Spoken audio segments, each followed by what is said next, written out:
Hello guys and gals, and this is probably going to be the final episode in the Discovery of Dragons series.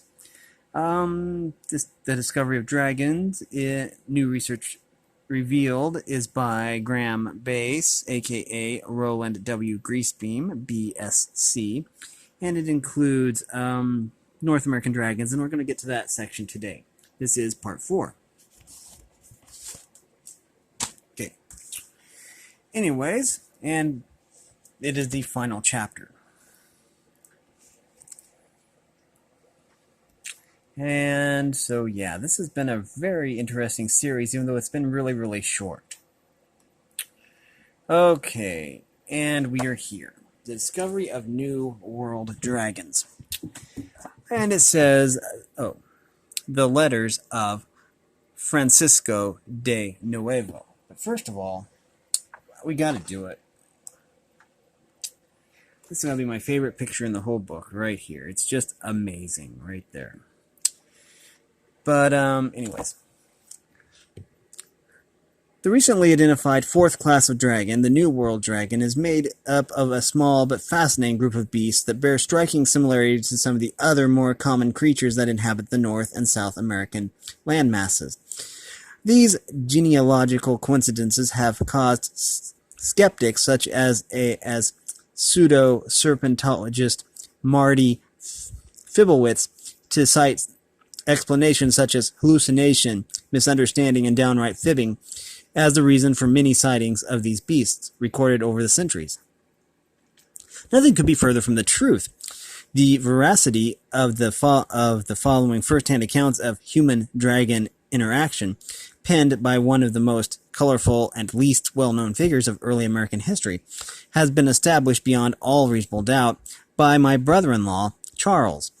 He has confirmed their accuracy in a sworn statement lodged with the Bolivian State Department in exchange for a year's supply of lifelong 60-watt light globes. I rest my case.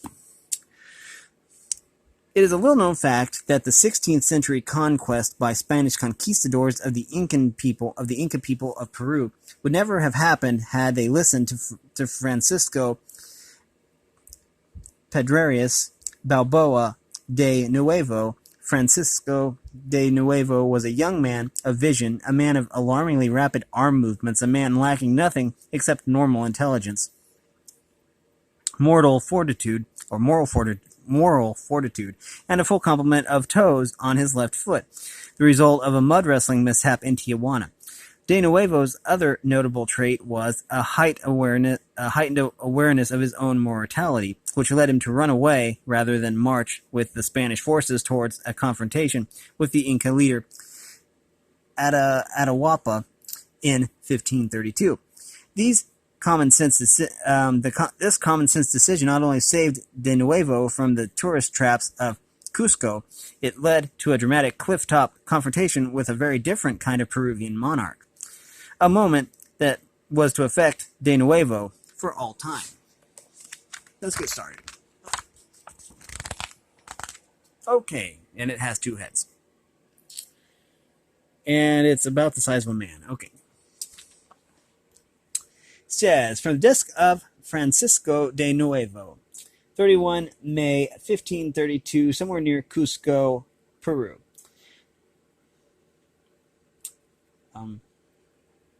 Caramel, I'm going to say that's pronounced caramel. It's not like caramel, but it's caramel.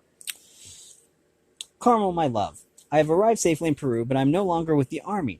Our garrison was on the way to discuss the merits of 16th century Spanish globalism with the last Inca emperor, Atahualpa. But my heart suddenly failed me and I ran away. My fellow conquistadors called for me to come back so they could rebuke me in their jovial conquistador way for my amusing lack of patriotism, but I resisted their good-natured humor and kept running. I know you will question my courage and sanity, but it was either this or die a horrible death at the hands of the savage yet noble Inca warriors.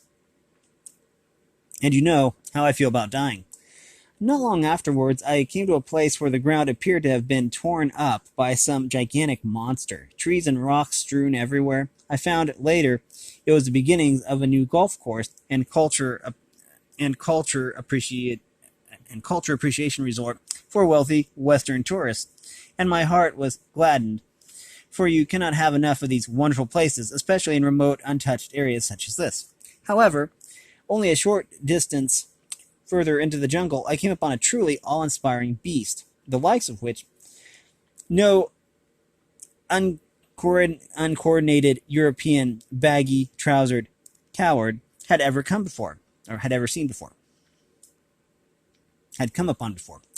The creature had the body of a puma, the large cat found in these parts, and the wings of a condor, a large bird found in these parts. But the most striking feature of the beast was that it was possessed of 2 heads, the normal number of these parts being limited to 1 head per creature. The 2 heads were identical in all aspects, except that one on the left claimed to know the secret of eternal youth.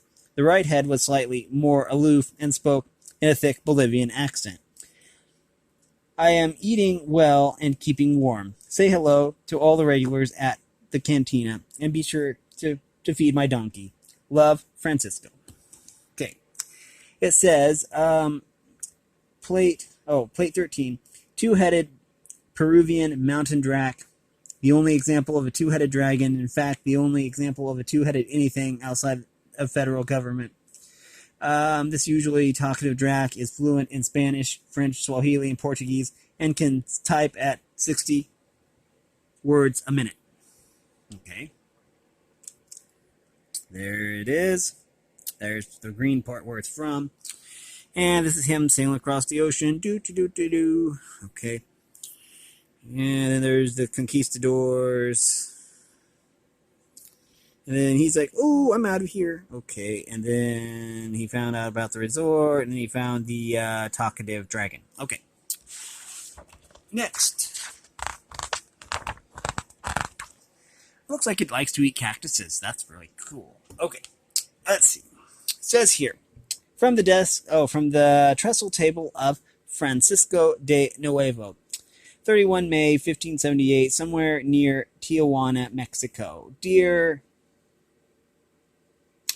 you do not expect me to pronounce this. I will try, though. It Zelqueza la Colina Cupa. Oh, I give up. There's no way I'm pronouncing that.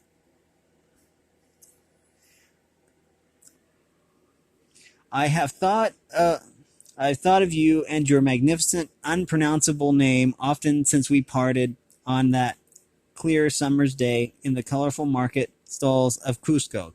But to my shame, I have not written, and for this I beg your forgiveness. I have been very busy, and the time has simply flown. I am now in Mexico, a strange country full of prickly plants and very wide hats. I have been living with a band of fearless banditos, good-natured souls, every one of them, led by a man with 1 leg, a large black mustache, and a permanent scowl. I call him Darren because he wants me to call him this. I suspect it is a made-up name designed to conceal his true identity. Being a bandito, one has to do these things. I have decided to be called Ashley, but so far it has not caught on with my fellow do-gooders. We spend the day joking with local villagers and accepting their wonderful hospitality and surplus valuables. Even though they have so little, they are always happy to share with Darren. He is a very popular fellow, it seems. The reason I write is to ask you a favor. Recently, I have discovered a new dragon far out in the desert, and I wish to name it after your uncle Manco, as there is a striking resemblance. However, I cannot recall his name. You know, my dear, it's that impronounceable name again, that I have never had a good memory for names. Please write back to me as soon as possible. Care of the Bandito Brothers, 3 The Bandito Brothers 3, 442 Sombrero Drive, Acapulco. Until then, I will call the beast the dragon of my ex-girlfriend's uncle. It is a romantic and amusing name, no? With love and always, Francisco. P.S. Look after my little iguana, Flossie, and give her a kiss for me. Okay. It says here, Draak De Manco. This ground-dwelling vegetarian is the shortest living dragon of all the New World species, generally living less than 12 weeks. Wow. Upon hatching, the young dragon weighs between 45 and 85 kilos. It immediately begins consuming cactus plants day and night, rapidly bringing its curbside weight to about 17 tons, sending it prematurely to the big cactus garden in the sky. A short life, but a happy one. Okay, and then here's the thing about the Bandito brothers.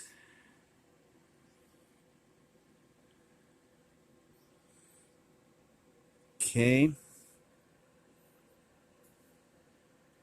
And that's its size. It's huge. And that's where it's from. Okay, on to the next. We're making good time here. This is the dragon that was on the cover. It says here that it is the western skull-faced rattleworm. Cool. Okay. From the saddle of Francisco de Nuevo, 31 May 1882. Somewhere near San Jose, I think, California. My darling Juanita. I guess that's a J. Juanita.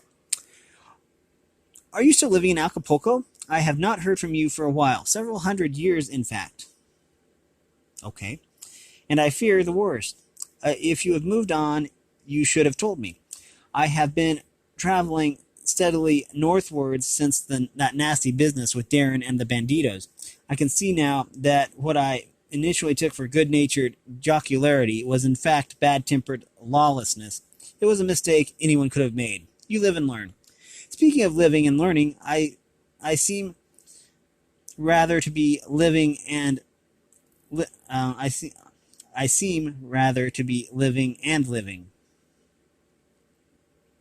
It is most gratifying, though.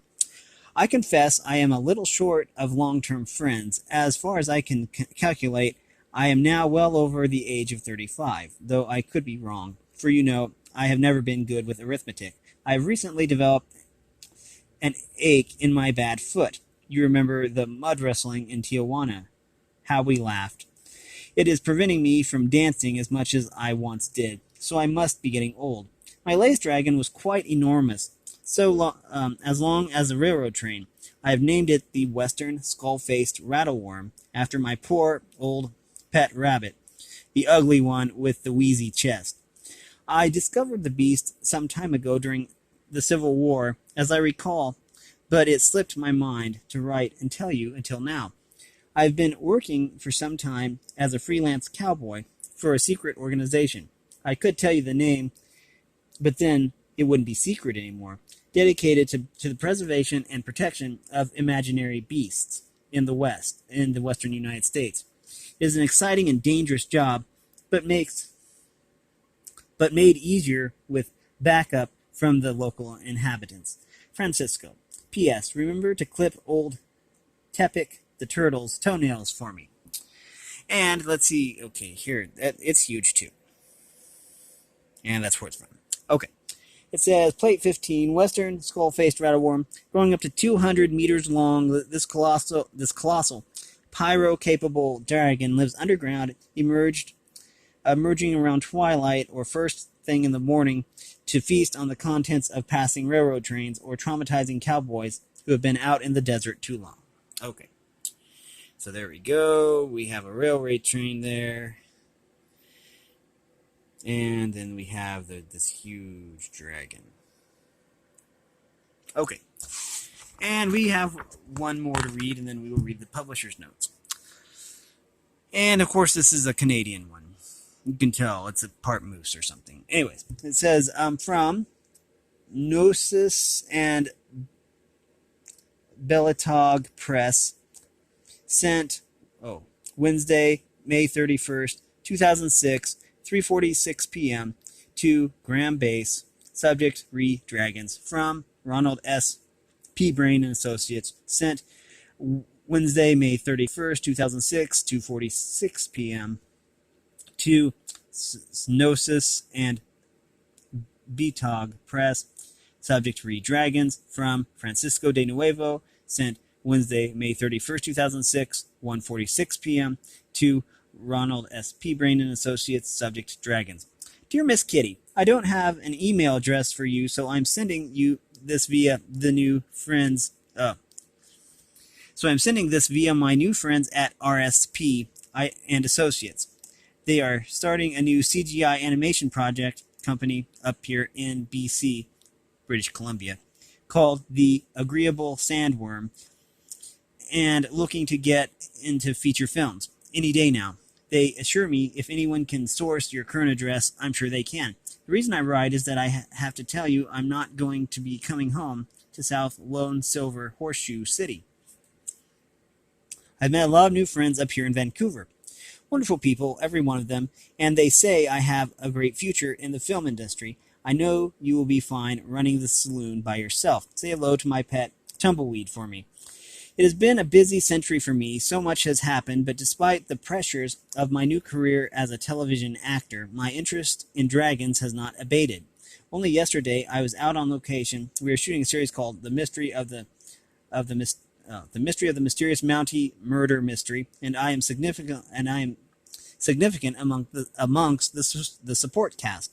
When I caught a glimpse of a new species, the creature was sitting high up in a tree, so I could not see it all that well. However, it appeared much like a moose, and yet also like a wedge-tailed eagle, a strange combination that has forced me to question my sanity. Everyone knows wedge-tailed eagles are not found this far north. I came back to the same spot the next day, but the beast was nowhere to be seen, nor was our trusty Mountie guide. I assume he must have returned to Fort Saskatchewan. I hope you are well. Write back at francisco@agreeable.sandworm.com and to let me know what has been happening. The ache in my bad foot has gone away. In fact, I feel better than ever. I'm popping down to Peru in a few weeks to walk the Incan Trail the Incan Trail to Machu Picchu and to look up a pair of old friends. Best F. Okay.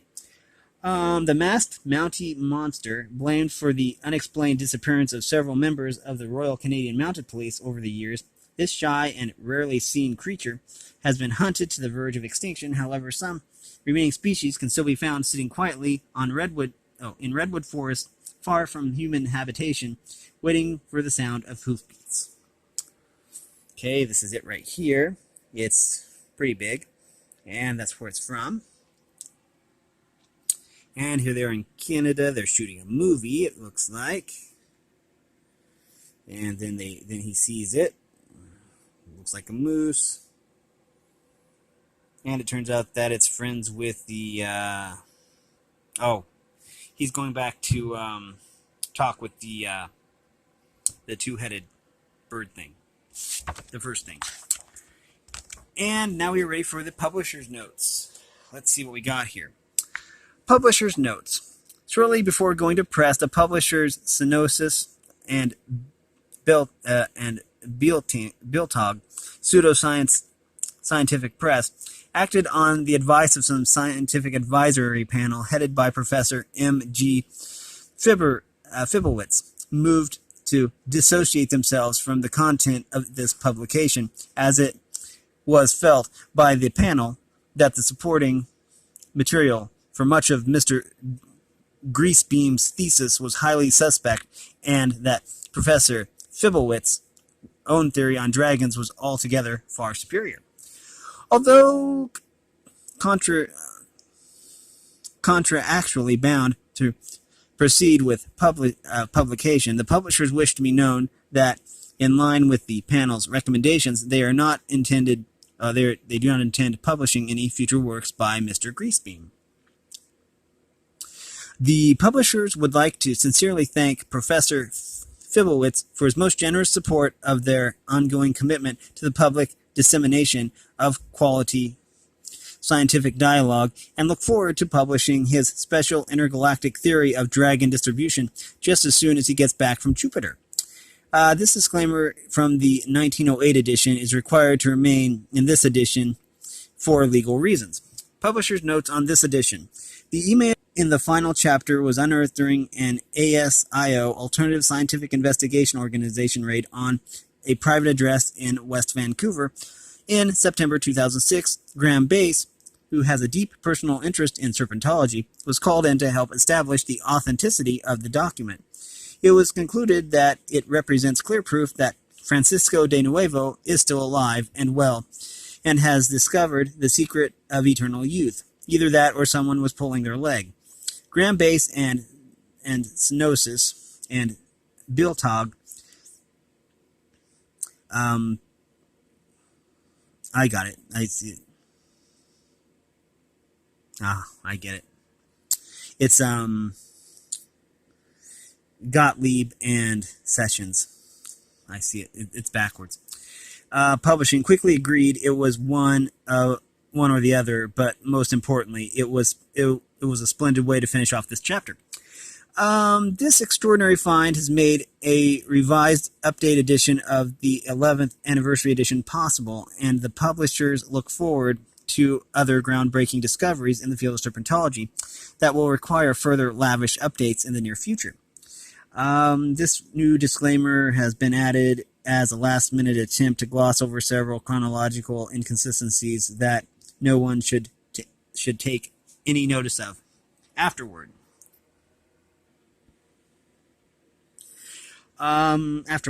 Prunella Habsburger and Fries and Kurt von